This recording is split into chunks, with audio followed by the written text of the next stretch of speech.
नमस्ते दोस्तों, आप सभी का फिर से एक नए वीडियो में स्वागत है। दोस्तों, आज मैं लेकर आया हूं जीके के 50 एमसीक्यू जो कि हर एक स्टूडेंट को पता होना चाहिए। दोस्तों, अगर वीडियो पसंद आए तो वीडियो को लाइक करके चैनल को सब्सक्राइब जरूर करें और साथ ही साथ अपने दोस्तों में भी शेयर करें। तो चलिए वीडियो शुरू करते हैं।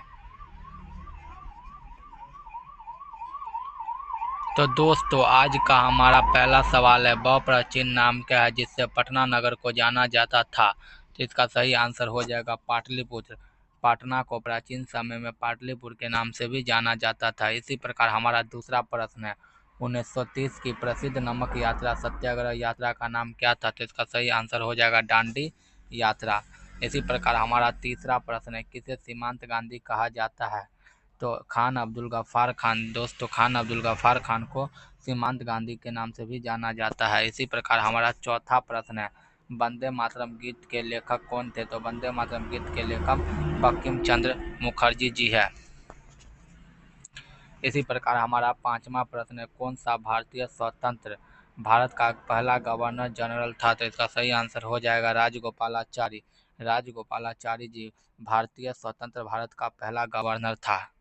इसी प्रकार हमारा छठा प्रश्न है, सर्वप्रथम किसने कहा कि स्वतंत्र मेरा जन्मसिद्ध अधिकार है। तो इसका सही आंसर हो जाएगा बाल गंगाधर तिलक। इसी प्रकार हमारा अगला प्रश्न है, मोहनजोदारो को किस नाम से भी जाना जाता है। तो मोहनजोदारो को माउंट ऑफ डेड के नाम से भी जाना जाता है। इसी प्रकार हमारा आठवां प्रश्न है, शाहनामा किसकी कृति है। तो इसका सही आंसर हो जाएगा फिरदौस। इसी प्रकार हमारा नौवां प्रश्न है, फतेहपुर सीकरी की स्थापना का श्रेय किसे जाता है। तो फतेहपुर सीकरी की स्थापना का श्रेय अकबर को जाता है। इसी प्रकार हमारा 10वां प्रश्न है, किस राज्यसभा को अस्थायी सदस्य क्यों कहा जाता है। कि इसका सही आंसर हो जाए क्योंकि इसे कभी भंग नहीं किया जा सकता है। इसी प्रकार हमारा 11वां प्रश्न है, संविधान में संशोधन नहीं कैसे किया जा सकता है। तो इसका सही आंसर हो जाएगा जनमत संग्रह से। इसी प्रकार हमारा 12वां प्रश्न है, भारत में कब पहली बार राष्ट्रीय आपातकाल घोषित किया गया था। तो इसका सही आंसर हो जाएगा 1662 ईस्वी में। इसी प्रकार हमारा 13वां प्रश्न है, भारत के संविधान को कब अंगीकृत किया गया था। तो इसका सही आंसर हो जाएगा 26 नवंबर 1949 को भारत के संविधान को पहली बार अंगीकृत किया गया था। इसी प्रकार हमारा 14वां प्रश्न है, हमने विश्व के किस राष्ट्र के संविधान से अपने मूल अधिकारों की संकल्पना संग्रह की है। तो इसका सही आंसर हो जाएगा यूएसए।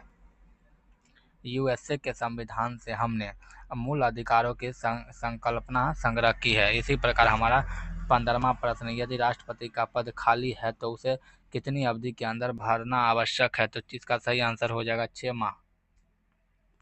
इसी प्रकार हमारा 16वां प्रश्न है, भारतीय संविधान का कौन सा अनुच्छेद जम्मू तथा कश्मीर राज्य को विशेष दर्जा से जोड़ता है। तो दर्जा देता है। तो इसका सही आंसर हो जाएगा अनुच्छेद 70 370। अनुच्छेद 370 जम्मू और कश्मीर को विशेष राज्य का दर्जा देता है। इसी प्रकार हमारा 17वां प्रश्न है, राज्यसभा के सदस्य का कार्यकाल कितना होता है। तो इसका सही आंसर हो जाएगा 6 वर्ष।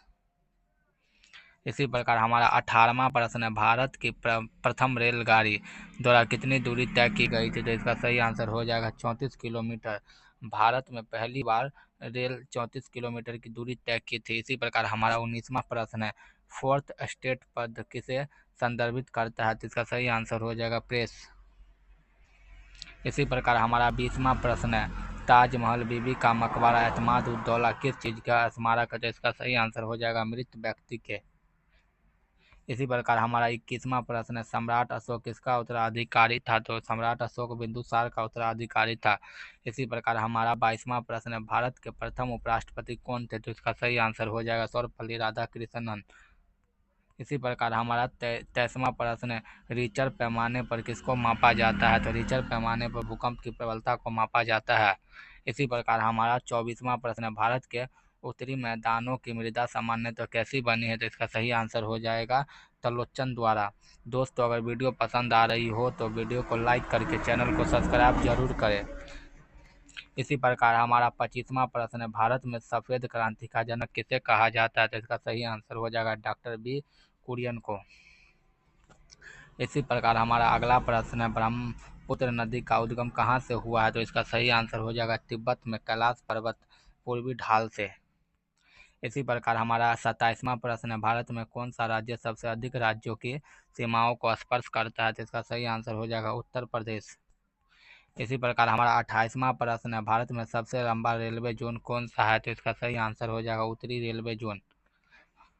इसी प्रकार हमारा 29वां प्रश्न है, भारत के किस राज्य में रेलवे लाइन नहीं है? तो भारत के मेघालय राज्य में एक भी रेलवे लाइन नहीं है। इसी प्रकार हमारा 30वां प्रश्न है, खट्टे फलों में कौन सा एसिड होता है? तो खट्टे फलों में साइट्रिक एसिड पाया जाता है।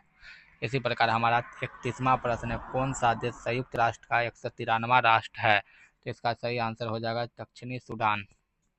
इसी प्रकार हमारा 32वां प्रश्न, संयुक्त राष्ट्र संघ की सुरक्षा परिषद के सदस्यों की कुल संख्या कितनी है? तो इसका राइट आंसर हो जाएगा 15। इसी प्रकार हमारा 33वां प्रश्न, अंतर्राष्ट्रीय न्यायालय में न्यायाधीशों की संख्या कितनी है? तो इसका सही आंसर हो जाएगा 15। इसी प्रकार हमारा 34वां प्रश्न, फरवरी मार्च 2010 को नई दिल्ली में संपन्न विश्व कप हॉकी टूर्नामेंट का खिताब जर्मनी को फाइनल में हराकर किसने जीता था? तो इसका एकदम राइट आंसर हो जाएगा ऑस्ट्रेलिया।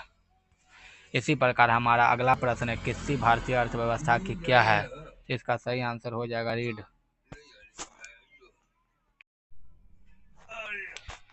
इसी प्रकार हमारा अगला प्रश्न है, भारत के लोकसभा के प्रथम अध्यक्ष कौन थे? तो इसका सही आंसर हो जाएगा जीबी मावलंकर। लोकसभा के प्रथम अध्यक्ष जीबी मावलंकर जी थे। इसी प्रकार हमारा 37वां प्रश्न है, भौतिक विज्ञान में नोबेल पुरस्कार पाने वाले प्रथम भारतीय कौन थे? तो इसका सही आंसर हो जाएगा सीवी रमन जी, जो भौतिक विज्ञान में नोबेल पुरस्कार पाने वाले प्रथम भारतीय थे। इसी प्रकार हमारा 38वां प्रश्न है, भारत का सबसे बड़ा शहर कौन सा है? तो भारत का सबसे बड़ा शहर मुंबई है।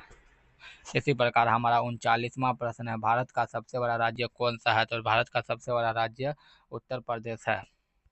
इसी प्रकार हमारा अगला प्रश्न है, भारत का सबसे लंबी नदी कौन है? तो भारत की सबसे लंबी नदी गंगा है। इसी प्रकार हमारा 41वां प्रश्न है, भारत की सबसे ऊंची मीनार कौन सी है? तो भारत की सबसे ऊंची मीनार कुतुब मीनार को कहा जाता है। इसी प्रकार हमारा 42वां प्रश्न है, भारत की सबसे ऊंची मूर्ति है? तो भारत की सबसे ऊंची मूर्ति स्टैच्यू ऑफ यूनिटी को कहा जाता है। इसी प्रकार हमारा 43वां प्रश्न है, भारत का प्रथम महिला विश्वविद्यालय कहाँ स्थापित हुआ था? तो भारत के प्रथम महिला विश्वविद्यालय मुंबई में स्थापित हुआ था। इसी प्रकार हमारा अगला प्रश्न है, भारतीय राष्ट्रीय कांग्रेस के प्रथम अध्यक्ष कौन था? तो भारतीय राष्ट्रीय कांग्रेस के प्रथम अध्यक्ष व्योमेश चंद्र बनर्जी जी थे। इसी प्रकार हमारा अगला प्रश्न है, हिंदी भाषा की लिपि कौन सी है? तो इसका राइट आंसर हो जाएगा देवनागरी। हिंदी भाषा की लिपि देवनागरी है। इसी प्रकार हमारा अगला प्रश्न है, ओलंपिक खेलों का आयोजन कितने वर्षों के बाद होता है? तो ओलंपिक खेलों का आयोजन 4 वर्षों के बाद किया जाता है। इसी प्रकार हमारा 47वां प्रश्न है, मानव शरीर के किस अंग द्वारा यूरिया को रक्त से फिल्टर किया जाता है? तो इसका सही राइट आंसर हो जाएगा गुर्दे। गुर्दा के द्वारा मानव शरीर के यूरिया के रक्त को फिल्टर किया जाता है। इसी प्रकार हमारा अगला प्रश्न है, सबसे प्राचीन वेद कौन सा है? तो इसका सही आंसर हो जाएगा ऋग्वेद। इसी प्रकार हमारा 40वां प्रश्न है, गदर पार्टी का संस्थापक कौन था? तो गदर पार्टी का संस्थापक लाला हरदयाल थे।